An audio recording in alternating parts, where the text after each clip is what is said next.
থেকে আজ দেখে থেকে মূলত তো ভিডিও দেখে আসছেন। ভিডিও দেখে আসলে আমরা ভিডিও যেভাবে দেখা এবং বাস্তবে যে এসে দেখলেন, হ্যাঁ, রবিউল ভাই মানুষ হিসেবে কেমন, খুবই ভালো, এলাকা কেমন, খুবই ভালো। এবং ভিডিওতে আমরা গাভীগুলো যেরকম ভাবে দেখাই বা ইনার খামারে যে গাভী পাওয়া যায় আসলে কি বাস্তব? বাস্তব অনেকে তো আসতে ভয় পায়, তাদের উদ্দেশ্যে কি বলবেন? না, ভয় এখন কিছু নাই। এখানে যা আসছি খুব শান্ত শৃঙ্খলা ভাবে তো খুবই ভালো। জি।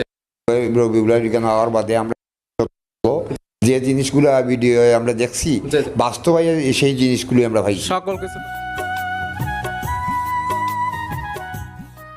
1,22,000 টাকা। 1,22,000 প্রত্যেকটা গায়ে বাচ্চা দরদামের সুযোগ আছে সামান্য কিছু।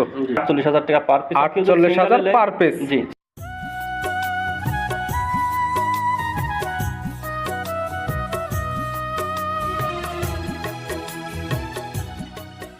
প্রিয় দর্শক আসসালামু আলাইকুম। আজ 16 জুলাই 2025